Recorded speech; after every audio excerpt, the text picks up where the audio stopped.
Hello मेरे दोस्तों, तो आप लोग सभी मस्त होंगे उम्मीद है। क्लास 10 ट्रायंगल चैप्टर का पार्ट 10 वीडियो होने वाला है। एक्सरसाइज 6.3 ये क्वेश्चन नंबर 14 से आगे देखेंगे। ठीक है, चलते हैं। क्वेश्चन नंबर 40 ध्यान से समझना। दिए गए चित्र में कौन पी की वैल्यू निकालना है, ज्ञात करना है। सबसे पहले समझो, त्रिभुज ABC और त्रिभुज PQR। ठीक है, जब समरूप नहीं है तो त्रिभुज का नाम किसी तरह से लो, कोई प्रॉब्लम नहीं है। ठीक है, तो सबसे पहले क्या देख रहे हैं कि ये जो भुजा है ना, इस भुजा का दुगना ये भुजा, इस भुजा का दुगना ये भुजा और इस भुजा का दुगना ये भुजा, यानी कि दिख रहा है कि ये दोनों त्रिभुज की भुजाएं समानुपातिक है, यानी प्रॉब्लम। अब जब समानुपातिक है, ठीक है, तो देखो सबसे पहले इसमें दो कोण दिया हुआ था। कितना कोण दिया हुआ है? दो कोण दिया हुआ है। तो किसी भी त्रिभुज की अगर दो कोण दिया हुआ रहे तो उसका तीसरा कोण निकालना बहुत क्या होता है, आसान होता है। सबसे पहले जो क्वेश्चन दिया हुआ है उस पे चलते हैं। ABC और ट्रायंगल PQR में जब समरूप नहीं कर रहे तो त्रिभुज का नाम किसी तरह से दो, कोई प्रॉब्लम नहीं। लेकिन समरूप करते समय त्रिभुज का नाम थोड़ा सा भी मिस्टेक नहीं करना, नहीं तो प्रॉब्लम, बहुत बड़ा प्रॉब्लम हो सकता है। अब इसमें से देखो, सबसे पहले AB भुजा कितना दिया हुआ है, सबकी भुजा लिख देते हैं 3.8 सेंटीमीटर। चलो, BC इक्वल टू क्या है 6 सेंटीमीटर और AC इक्वल टू क्या दिया हुआ है 3√3 सेंटीमीटर दिया हुआ है। ठीक है, और त्रिभुज PQR की PQ भुजा क्या है, या कह सकते हैं PR की भुजा 6√3 सेंटीमीटर और PQ की वैल्यू, तो PQ की वैल्यू 12 सेंटीमीटर और RQ का जो वैल्यू है 7.6 सेंटीमीटर दिया हुआ है। ठीक है, यानी ये जो है तुम्हारा तीनों भुजा फर्स्ट का, तीनों भुजा सेकंड का, सबका मान मैंने क्या किया है, रेडी किया है। ठीक है, जो दिया हुआ तो उसको पहले लिख दिए। अब सबसे पहले क्या करते हैं कि ये जो त्रिभुज है, ये दो कोण दिया हुआ है, इसका थर्ड कोण निकालते हैं। ठीक है, क्या करते हैं, त्रिभुज ABC में देखो angle A equal to 80 degree और angle B equal to 60 degree. Angle C का मान निकालना, क्या करना है, एंगल C का मान निकालना। एंगल C इक्वल टू कितना डिग्री मान लो, x डिग्री मान लो। अब चूंकि देखो ध्यान से क्या करते हैं कि angle A plus angle B plus angle C equal to कितना डिग्री होता है 180 डिग्री, जो कि मैंने पहले बहुत अच्छे ढंग से बताया। अब जानते हैं, यहाँ लिख देना कि तीनों त्रिभुज के तीनों कोणों का योग, त्रिभुज के तीनों कोणों का योग से, ठीक है, 180 डिग्री हो गया। Angle A equal to 80 degree, angle B equal to 60 degree, angle C equal to x degree बराबर 180 डिग्री। डिग्री लिखो या नहीं भी लिखो कोई प्रॉब्लम नहीं होता, लेकिन अंत में लिखना बहुत क्या होता है, जरूरी होता है। जैसे x का मान निकलेगा तो डिग्री में बहुत जरूरी लिखना है ना। अब देखो क्या करना है, टोटल जोड़ेंगे 140 degree plus x degree equal to 180 degree. x की वैल्यू निकालना है तो 180 माइनस 140 डिग्री, तो बता, इसलिए x की जो वैल्यू आएगा 40 डिग्री आएगा। कितना डिग्री आएगा, 40 डिग्री आएगा। इससे पता चल रहा है कि एंगल C का हम लोग मान माने थे x, angle C equal to कितना डिग्री आ गया, 40 डिग्री आ गया। कितना डिग्री आ गया, 40 डिग्री आ गया। अब ध्यान से समझना कि जब 40 डिग्री आ गया तो अब जो है किसी दो, अगर दोनों त्रिभुज अगर समरूप कर दें, क्योंकि अभी जस्ट बताए थे, इस भुजा का दुगना ये है, इस भुजा का दुगना ये है और इस भुजा का दुगना ये है, इसका मतलब भुजा समानुपातिक यानी त्रिभुज समरूप होगा। तो जानते हैं कि दो समरूप त्रिभुज की संगत भुजा समानुपातिक हो तो संगत कोण बराबर होती है। तो तीनों कोण आपस में ये क्या हुआ है, मान अवेलेबल हो गया। तो ये किसी भी कोण का एक मान हम लोग क्या कर सकते हैं, तीनों कोण भी निकाल सकते हैं, लेकिन इसमें कोण P निकालना, इसलिए कोण P की वैल्यू निकल जाएगा क्योंकि ये तीनों कोण रेडी है। तो सबसे पहले क्या करते हैं, दोनों त्रिभुज को समरूप दिखाते हैं। लेकिन समरूप होगा कब, जब भुजा समानुपातिक होगा। तो भुजा देखो, अगर इसमें हम ट्रायंगल देखो, दोनों ट्रायंगल में चलते हैं। ट्रायंगल ABC और ट्रायंगल PQR में देखो, PQR में क्या है कि अगर इसका AB भुजा इसका दुगना हो रहा है, RQ का दुगना हो रहा है, ये बताओ 3.8 और 7.6 दो बार में कटेगा, यानी 1 कितना है 2 है। ठीक है, और दूसरा जो भुजा है अगर इसमें BC लेते हैं तो इसका क्या होगा, PQ होगा। तो बताओ BC की वैल्यू कितना है 6 और PQ की वैल्यू कितना है 12, 6 दूनी 12, 1/2, 1 क्या हो गया 2 हो गया। और थर्ड जो है भुजा AC भुजा अगर इसमें लेते हैं तो ये होगा RQ, क्या होगा आर क्यू होगा। अगर थर्ड भुजा लेते हैं तो आर पी होगा, सॉरी क्या होगा, आर पी बराबर में होगा 3√3/6√3।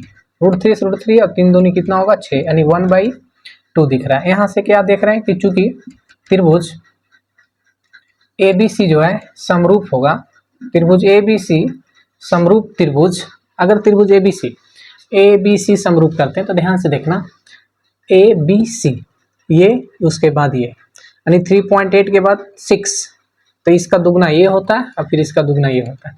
इसका मतलब आर क्यू पी में चलना पड़ेगा, ट्रायंगल आर क्यू पी। अब दोनों क्या हो गया, समरूप हो गया, तो यहाँ लिख सकते हैं एस एस एस समरूपता से, समरूपता से। क्यों एस से समरूपता हुआ, क्योंकि दोनों भुजा क्या दिखा दिए, समानुपातिक दिखा दिए, यानी तीनों भुजा ही समानुपातिक दिखा दिए, इसीलिए कहलाया कसौटी एस एस एस। अब जानते हैं कि जब दोनों त्रिभुज समरूप हो गया तो इसकी संगत कोण क्या होती है, बराबर होती है। तो चूंकि देखो अगर इसमें कोण किसका मान निकालना है, देखो एंगल पी निकालना है, तो एंगल पी जो होगा, कोण क्या होगा, सी के बराबर होगा। हम बताए थे अंत वाला अंत के साथ, बीच वाला बीच के साथ और शुरू वाला शुरू के साथ। कब ऐसा होगा, जब दोनों ट्रायंगल समरूप होगा। ठीक है, तो इसमें एंगल पी निकालना है, तो पी इक्वल टू कितना आएगा, तो सी की वैल्यू क्या माने थे एक्स, और एक्स की वैल्यू क्या है 40, यानी एंगल सी इक्वल टू कितना डिग्री आ गया, 40 डिग्री आ गया। यही हम लोग का क्या निकल गया, आंसर लिख सकते हैं। इसलिए angle P equal to 40 degree. Next question 15 number पे चलते हैं। ठीक है, क्वेश्चन नंबर 15, त्रिभुज एबीसी की भुजाएं AB और AC क्रमशः P और Q बिंदुएं AP बराबर 2 सेंटीमीटर, PB बराबर 4 सेंटीमीटर, AQ बराबर 3 सेंटीमीटर और QC बराबर 6 सेंटीमीटर, तो दिखाएं BC इक्वल टू 3PQ होगा। अच्छा, सबसे पहले ट्रायंगल क्या है, ABC। सबसे पहले ट्रायंगल क्या बनाते हैं, ABC। चलो ABC बना दिए, इसका नाम देते हैं ABC। भुजाएं AB और AC पर क्रमशः P और Q दो बिंदु है। मान लेते हैं इस पे P है और इस पे क्या है Q है ना। इस प्रकार है कि AP बराबर 2 सेंटीमीटर, इसका मतलब है कि इसको मिलाना पड़ेगा, जानता भी होगा। और AP की वैल्यू जो है 2 सेंटीमीटर, PB 4 सेंटीमीटर, AQ की वैल्यू जो है 3 सेंटीमीटर और QC की वैल्यू 6 सेंटीमीटर और BC की वैल्यू जो है 3PQ क्या करना है, प्रूव करके लाना है। ये जो है हम लोग को क्या करना है, प्रूव करके लाना है। ठीक है, सबसे पहले क्वेश्चन नंबर जो है 15 ध्यान से समझने का प्रयास करना। जो दिया हुआ पहले लिखते हैं, त्रिभुज ABC की भुजाएं AB और AC पर क्रमशः P और Q बिंदुएं हैं। AP बराबर 2 सेंटीमीटर, PB बराबर 4 सेंटीमीटर, AQ बराबर 3 सेंटीमीटर और QC बराबर 6 सेंटीमीटर। देखो साबित करना है, जिस पे हम लोग चलते हैं, यानी प्रूव करना है, साबित करना है कि BC जो होगा 3PQ होगा। चूंकि प्रमाण देखो इसका क्या होगा, सबसे पहले देखो कि अगर भुजा समानुपातिक दिखा देंगे तो ये दोनों क्या हो जाएगा, समांतर हो जाएगा। क्या हो जाएगा, समांतर हो जाएगा थेल्स के विलोम से। चलो, चूंकि ध्यान से समझने का प्रयास करना, यहाँ से कह सकते हैं कि सब जिसका वैल्यू था लिख दिए। अब देखो यहाँ से क्या करते हैं कि AP बाई PB बराबर AQ बाई QC। पहले से भी कुछ बनाएगा, इसका आइडेंटिटी नहीं, बल्कि ये कौन सा प्रमेय से हो रहा है, थेल्स के। देखो ये दोनों आपस में बराबर दिखाते हैं। ठीक है, ये AP बटा PB बराबर AQ बटा QC। अब चूंकि AP की वैल्यू 2 और ये 4, ये 3 और ये 6, 2 दूनी 4 और 3 दूनी 6, 3 दूनी कितना हो गया 6, यानी ये कितना दिख रहा है, तो ये दिख रहा है 1/2 बराबर 1/2। इसका मतलब दोनों आपस में क्या है, एक ही अनुपात में क्या है, विभाजित है। जब एक ही अनुपात में विभाजित हो तो इसलिए कह सकते हैं कि PQ जो होगा समांतर होगा किसका, BC का। BC का समांतर होगा, कैसे होगा, तो थेल्स का थेल्स के विलोम से, विलोम को ही प्रतिलोम कहते हैं, थेल्स के विलोम से। अब ये दोनों क्या हो गया, समांतर हो गया, ये दोनों क्या हो गया, समांतर हो गया। तो हम लोग जो प्रूव करना उसके अनुसार से चल सकते हैं। क्या करते हैं कि हाफ बटा पूरा, फिर ये हाफ बटा पूरा ले सकते हैं, या इधर से भी ले सकते हो कोई भी साइड से। तो यहाँ से क्या करते हैं कि चूंकि A P by A B बराबर होगा P Q by B C, क्योंकि हाफ बटा पूरा, तो ये हाफ बटा पूरा, क्योंकि इसका ये क्या होता है, आधा होता है। ए पी की वैल्यू 2 और ए बी की वैल्यू, तो पूरा की वैल्यू, तो ये 4 हो तो कितना हो जाएगा, 6 हो जाएगा। पी क्यू की वैल्यू नहीं पता, रहने दो। बी सी की वैल्यू पता नहीं, रहने देते। अब देखो क्या करते हैं कि ये बताओ, 2 तिया 6 कितना हो रहा है, 1/2 बराबर पी क्यू बाई, सॉरी 1/3 बराबर P Q by B C. अब देखो, इसलिए हम लोग क्या कर सकते हैं कि 1 में बी सी से गुना करेंगे तो बी सी, और 3 से पी क्यू में गुना करेंगे तो 3 क्या होगा, पी क्यू। तो देख रहे हैं बी सी बराबर क्या हो गया, 3 पी क्यू। ये क्या हो गया, प्रूव हो गया, जो कि हम लोग को क्या करना था, यही प्रूव करके लाना था। Next question 16 number, question number 16, त्रिभुज एबीसी की भुजाएं ए बी और ए सी पर क्रमशः पी और क्यू दो बिंदु हैं। यदि ए पी बराबर 2 सेंटीमीटर, पी बी बराबर 6 सेंटीमीटर और क्यू ए क्यू बराबर 3 सेंटीमीटर और क्यू सी बराबर 9 सेंटीमीटर, तो सिद्ध करें कि B C equal to 4 P Q. यानी कि 15 नंबर जो क्वेश्चन है, 16 नंबर दोनों इक्वल है, सिर्फ क्या है, थोड़ा सा का डिफरेंट है। आकृति भी क्या बनेगा, सेम ही बनेगा। देखो ट्रायंगल क्या दिया, ए बी सी, जो उसमें दिया था इसमें भी वही है, और ए बी भुजा और ए सी भुजा पर दो बिंदु पी और कौन है, क्यू है। और इस प्रकार है कि ए पी बराबर 2 सेंटीमीटर, बहुत बढ़िया, पी बी बराबर 6 सेंटीमीटर, ए क्यू बराबर 3 सेंटीमीटर और क्यू सी बराबर 9 सेंटीमीटर। ठीक है, तो प्रूव करके दिखाना है, सिद्ध करके दिखाना है कि B C equal to 4 P Q, यानी B C equal to 4 P Q होगा। ठीक है, इसका मतलब है कि ये दोनों पहले दिखाते हैं कि ये क्या है, एक ही अनुपात में है या नहीं है। तो सबसे पहले ट्रायंगल ए बी सी में A P equal to 2 centimetre, P B equal to 6 centimetre, A Q बराबर 3 सेंटीमीटर और क्यू सी बराबर 9 सेंटीमीटर। ठीक है, और चूंकि जब ये बराबर हो गया तो ऐसा कर सकते हैं कि A P by P B बराबर A Q by Q C. अब देख रहे हैं क्या कि ये जो तुम्हारा 2 था ये 6 है, ये 3 और 9 है, तो 2 तिया 6 और 3 तिया 9, क्या दिख रहा है, 1/3 बराबर 1/3, यानी दोनों एक ही अनुपात में। चूंकि हम लोग कह सकते हैं कि जब ये दोनों भुजा एक ही अनुपात में पी और क्यू विभाजित करें तो ये दोनों आपस में पैरेलल होती है, यानी पी क्यू जो होगा समांतर होगा, पी क्यू समांतर बी सी। ये इसका आइडेंटिटी थेल्स के विलोम से, विलोम को ही प्रतिलोम कहते हैं। अच्छा ये बताओ, जब ये दोनों क्या हो गया, पैरेलल हो गया, तो हम लोग जानते हैं कि जब पैरेलल होता है तो थेल्स प्रमेय के अनुसार इसमें बड़ी भुजा और छोटी भुजा और बड़ी भुजा बराबर ये छोटी भुजा और बड़ी भुजा कर सकते हैं, क्योंकि जो प्रूव करना है उसके अनुसार ये भुजा से भी चल सकते हैं, उस भुजा से भी चल सकते हो, कोई दिक्कत नहीं है। तो अगर इसमें हाफ बटा पूरा लेते हैं तो इसका हाफ कौन होगा, पी क्यू, और पूरा कौन होगा, बी सी। और ये जो होगा ये तुम्हारा क्या होगा, थेल्स प्रमेय से, क्या होगा, थेल्स प्रमेय से। ठीक है, अब देखो ए पी की वैल्यू क्या है, तो ए पी की वैल्यू 2 और ए बी यानी टोटल, तो 6 और 2 कितना हो जाएगा, 8, ये 3 और ये क्या होगा, सॉरी ये जो है तुम्हारा पी क्यू की वैल्यू नहीं है और ना ही बी सी की वैल्यू है, 2 चौक 8, 1 में बी सी से गुना करो, बी सी 4 पी क्यू होगा, क्या होगा, 4 पी क्यू। तो किसका मान निकल गया, तो कह सकते हैं इसलिए बी सी इक्वल टू जो होगा 4 पी क्यू हो गया। ये हम लोग का क्या हो गया, प्रूव हो गया, जो प्रूव करके लाना था। Next question 17 number, question number 16, दिए गए चित्र में देखो, चित्र एक समकोण त्रिभुज है ना, जिसका एक कोण 90 डिग्री हो उसे समकोण त्रिभुज कहते हैं, जिसका कोण सी समकोण है। चलो ठीक है, प्रूव करना है, निश्चित करना है कि त्रिभुज ए बी सी जो होगा, ए बी सी जो होगा समरूप होगा त्रिभुज ए डी ई का।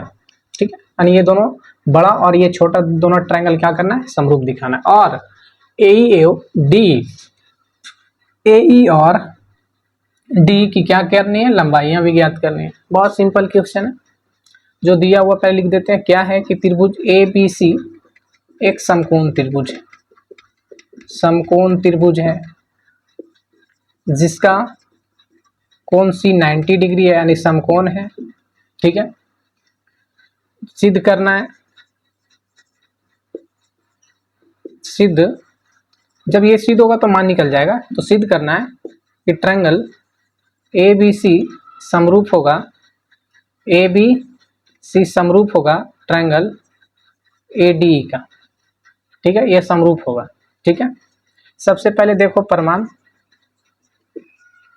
क्या करते हैं कि ट्रायंगल ए बी सी और ट्रायंगल ए डी ई में, ए डी ई में क्या करते हैं, देखो कि ये दोनों ट्रायंगल देखना, ए बी सी और ए डी ई, ध्यान से देखो, ये कोण और ये कोण 90 है, यानी कि बड़ा वाला ट्रायंगल में सी 90 और छोटा वाला ट्रायंगल में ई 90। तो सी का नाम किस तरह से लिखेंगे, 3 अक्षर से दो, ए सी बी, और इस कोण का नाम क्या होगा, ए ई डी, ए ई डी, है ना, 90 से। ठीक है, 90 से क्या हो गया, इक्वल हो गया। ठीक है, और क्या देख रहे हैं कि जितना एंगल ए बन रहा है, क्योंकि ए ई डी के लिए भी कोण ए और ए बी सी के लिए भी है, यानी कि दोनों जो है ये दोनों के लिए कोण क्या है, एंगल ए बराबर है, angle A equal to angle A. और जब दोनों कोण के लिए एक ही कोण हो, यानी दोनों त्रिभुज के लिए एक ही कोण हो और दोनों आपस में इक्वल हो, तो कहलाता है उभयनिष्ठ कोण। क्या कहलाता है, उभयनिष्ठ कोण। या इसके बारे में मैंने पिछले वीडियो में अच्छा से चर्चा की, उभयनिष्ठ क्या होता है। एंगल ए के बराबर हो गया, तो किसी भी त्रिभुज में, है ना, कि किसी भी दो त्रिभुज में, है ना, दो कोण आपस में बराबर हो तो तीसरा कोण निश्चित होता है कि बराबर ही होता है, जिसके कारण ये हम लोग कह सकते हैं कि ट्रायंगल समरूप होगा। अगर हम लोग ए बी सी समरूप दिखा रहे हैं ट्रायंगल, है ना, ए बी सी समरूप ट्रायंगल, तो देखो ए बी सी उभयनिष्ठ और 90 को लास्ट में लिख रहा है, तो उभयनिष्ठ और 90 को लास्ट में क्या होगा, ए डी ई होगा। क्या होगा, ट्रायंगल ए डी ई। अब जब ये दोनों समरूप हो गया तो लिखेंगे एंगल समरूपता से, एंगल समरूपता से। क्यों एंगल समरूपता से हुआ, क्योंकि दो कोण आपस में क्या किए, बराबर। अगर तीसरा कोण लिखते हैं तो फिर ए समरूपता से लिखते हैं, है ना। तो देखो जो प्रूव करना था वो प्रूव होके चला है। ठीक है, यही ने प्रूव करना था, तो प्रूव तो हो गया। अब जानते हैं दोस्त, समरूप त्रिभुज की संगत कोण क्या होती है, बराबर होती है, तो संगत भुजा समानुपातिक होती है। तो लिखते हैं कि समरूप त्रिभुज की दो समरूप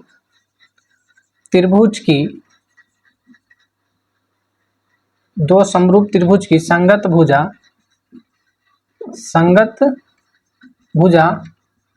समानुपाती एवं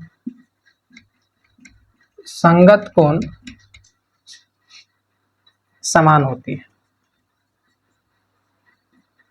ये न भी लिखते तो डायरेक्ट इतना दूर से भी काम चल सकता था। ठीक है, अब देखो, दो समरूप त्रिभुज की संगत भुजा समानुपाती और संगत कोण बराबर। चूंकि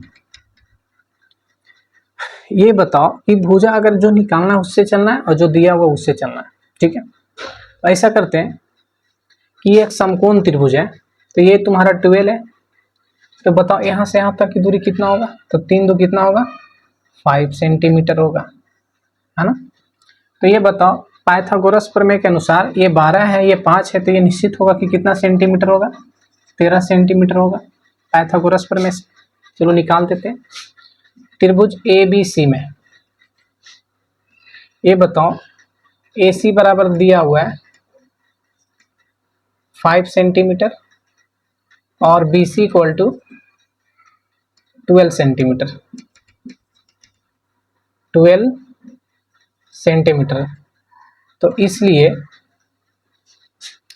कि इसमें हम लोग का ए बी का मान निकालना है।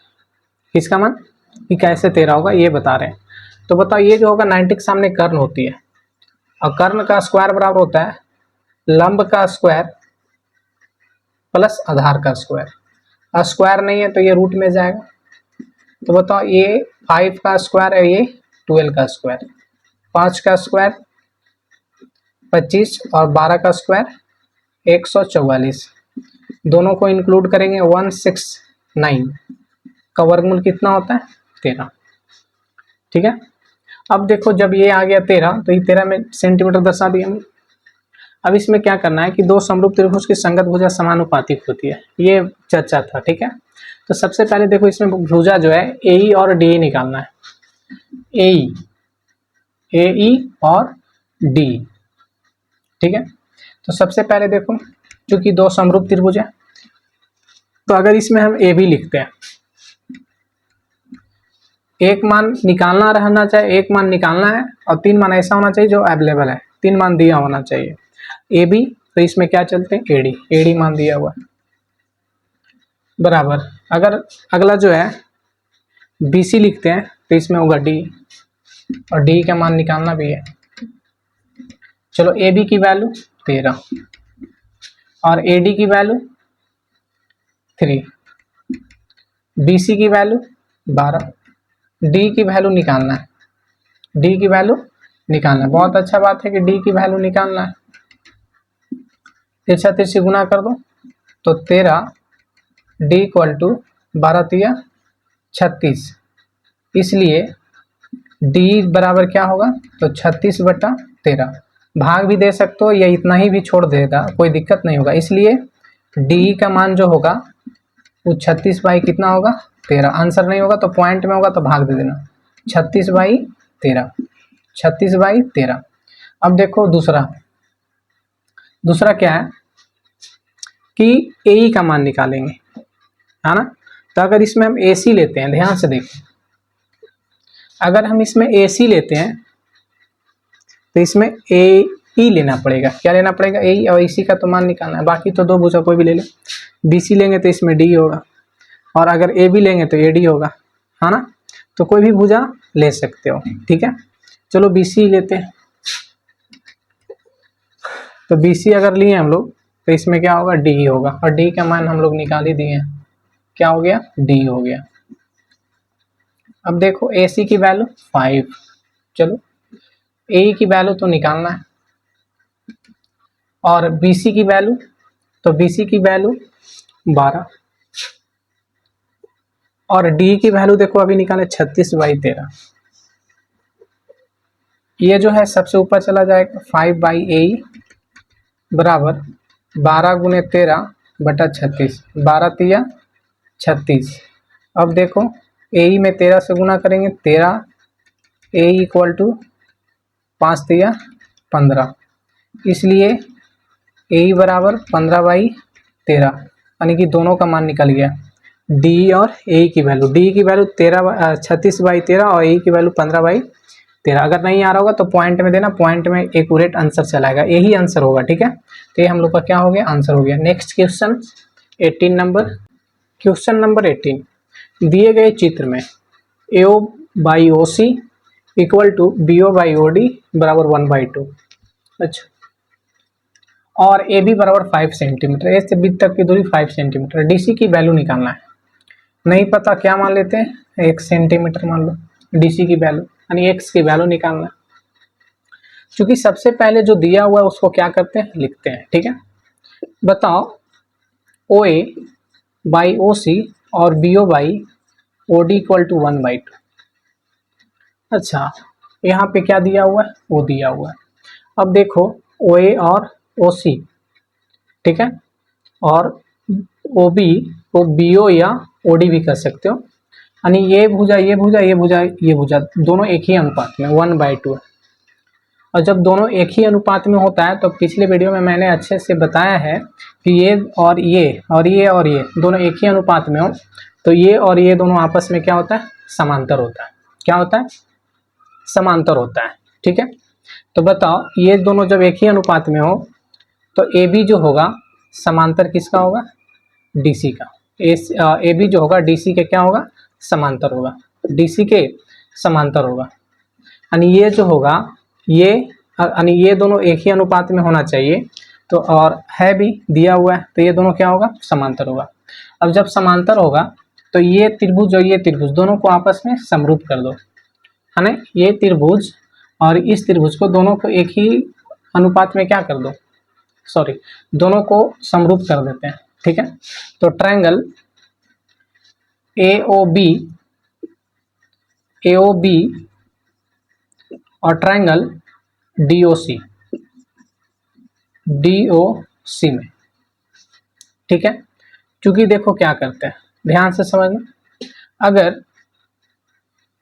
ये जो कोण होगा जब समांतर है तो ये कोण इस कोण के बराबर होगा, और ये जो कोण होगा इस कोण के बराबर होगा, और ये कोण जो होगा इस कोण के बराबर होगा। शीर्षाभिमुख कोण से, ये दोनों एकांतर कोण से, क्योंकि जब दोनों समांतर होता है तो ये दोनों एकांतर कोण, ये दोनों एकांतर कोण, और ये शीर्षाभिमुख कोण से क्या हो गया, इक्वल हो गया, ठीक है। यानी कह सकते हैं कि एंगल ये जो होगा AOB जो होगा, एंगल OAB जो होगा बराबर होगा एंगल OCD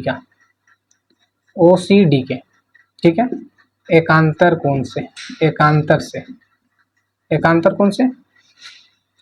और ध्यान से देखना, और ये जो कोण होगा इस कोण के बराबर होगा, यानी ODC जो होगा इक्वल होगा OBC का, OBC। ये भी कौन सा एंगल से होगा, एकांतर कोण से। और ये दोनों जो कोण होगा आपस में बराबर होगा, इस कोण का नाम AOB इक्वल टू DOC शीर्षाभिमुख कोण से, ध्यान से समझना, शीर्षाभिमुख कोण से ये दोनों क्या हो गया, इक्वल हो गया। अब चूंकि हम लोग जानते हैं कि किसी भी त्रिभुज के 3 कोण बराबर और 2 कोण हो जाता है जो तो समरूप हो जाता है, तीनों कोण बराबर हो गया तो ये तो समरूप होना ही है। ट्रायंगल क्या लिखेंगे, ट्रायंगल AOB समरूप होगा ट्रायंगल, ध्यान से देखना, AOB, ये कोण जो इस कोण के बराबर है, ये दोनों कोण आपस में बराबर, तो लिखेंगे COD, क्या होगा, एंगल COD। ये दोनों भी बराबर हो गया तो लिखेंगे A समरूपता से, एंगल समरूपता से। अब बताओ, जब ये तीनों आपस में क्या हो गया, समरूप हो गया, तो जानते हैं कि दो समरूप त्रिभुज के संगत भुजा समानुपाती एवं संगत कोण समान होती है। अब देखो, तो क्या करते हैं, हम लोग का वैल्यू निकालना है DC का। DC के मान निकालने के लिए हम लोग इतना कर रहे हैं, ठीक है। सबसे पहले देखो कि अगर हम लेते हैं दोनों त्रिभुज, देखो ट्रायंगल इसमें चल रहा है, ध्यान से देखना, ट्रायंगल AOB समरूप ट्रायंगल COD। अगर इसमें हम AO लेते हैं तो उसमें क्या होगा, CO बराबर। अगर इसमें हम AB लेते हैं तो उसमें क्या होगा, CD होगा। और वही मान निकालना था, जो मान निकालना है वो क्या करना है, चलना है, और जो दिया हुआ है जिसका वैल्यू उस पर से चलना है, तो आंसर क्या होगा, एक्यूरेट आएगा। AO/OC इक्वल टू 1/2, तो 1/2 लिखो, और AB की वैल्यू 5, CD की वैल्यू निकालना है, और CD की मान कितना माने हम लोग, x। बताओ x इक्वल टू 5 दूनी कितना होगा, 10।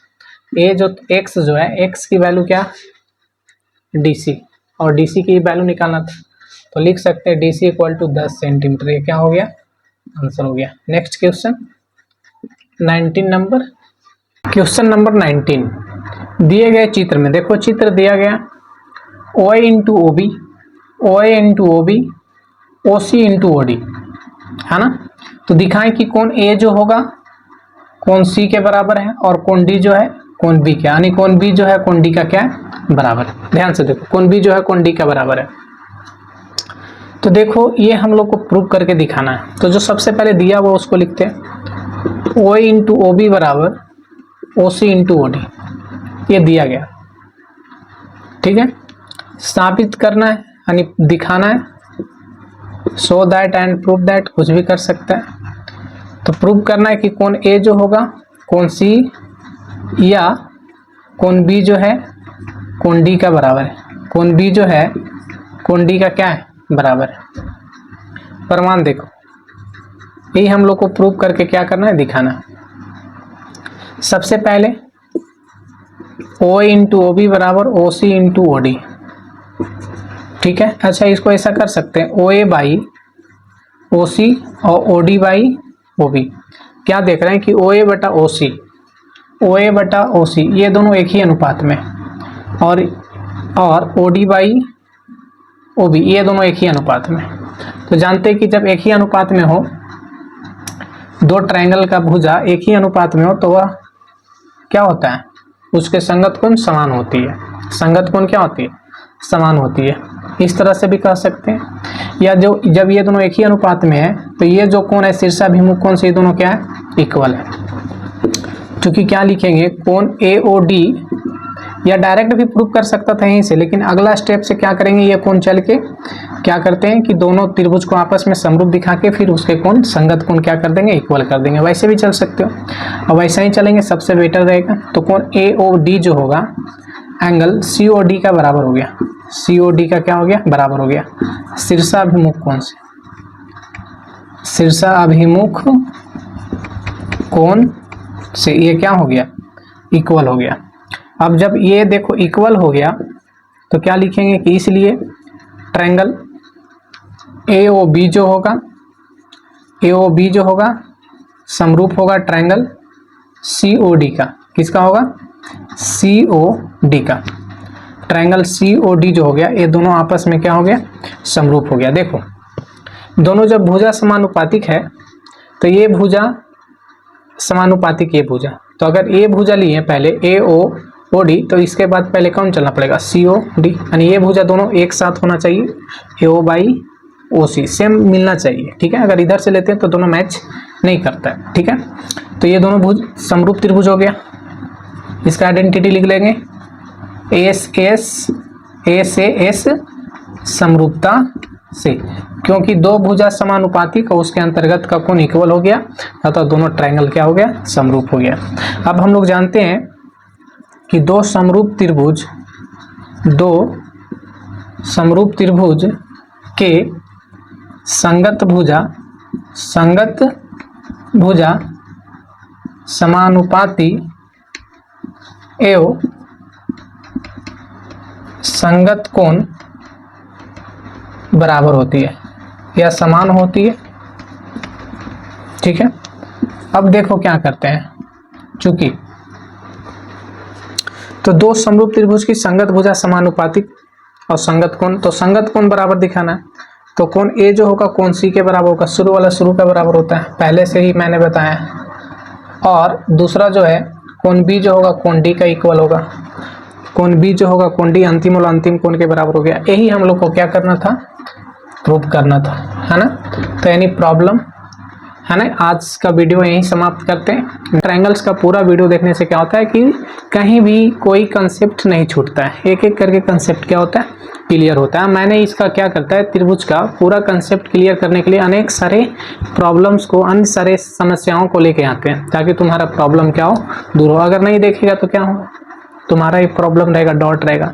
तो अगर डॉट को अगर क्या करना है, कंप्लीट करना है, तो प्रत्येक वीडियो क्या करना है, बहुत अच्छे तरीके से समझने का प्रयास करें। एकदम दिमाग पूरा कॉन्सेंट्रेट होके क्या करना है, देख रहा है, ठीक है। Thank you.